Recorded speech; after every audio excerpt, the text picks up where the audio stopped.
Most leaders will walk into a meeting and they will start talking. And unfortunately, what it does is it shuts everyone else up, because the way it's interpreted is it could be several different things. My idea is a bad idea. My idea is not going to get any airplay. They've already made up their mind. There's all of these ideas that go on in our heads. So we're not really fostering accountability or innovation when we're the ones talking, number one. Number two, leaders have to realize, in my opinion, that their job is not to have all the answers.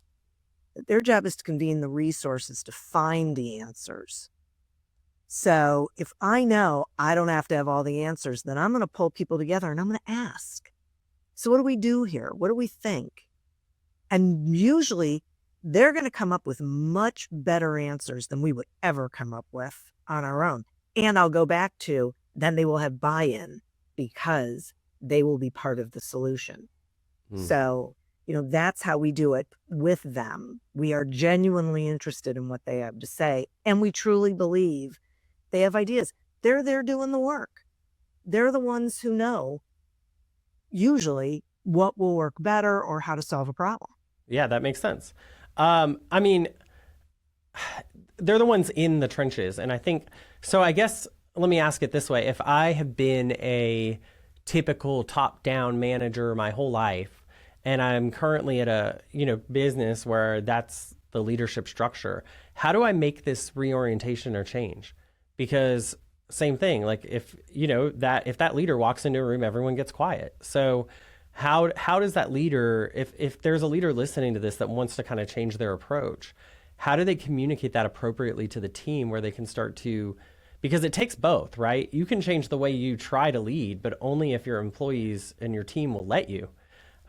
Right. Because I think we don't like change. We're all change resistant. So even though it sounds nice, my boss is actually going to listen to me for once. If I'm not used to my boss listening to me, I have to have the guts to start speaking up. So how does a leader foster that? So the leader has to realize what you just said, that it's scary for people and that they're not necessarily going to believe it at the get.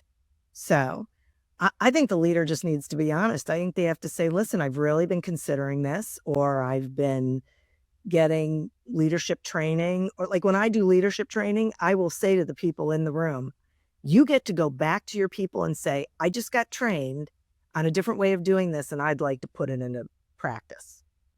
Because you can blame, that you went to this class.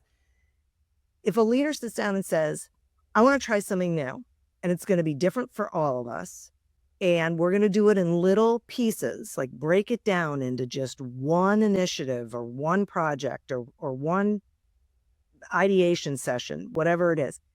And you're totally upfront and honest and you say, I believe that this is going to be a better way for us to work together.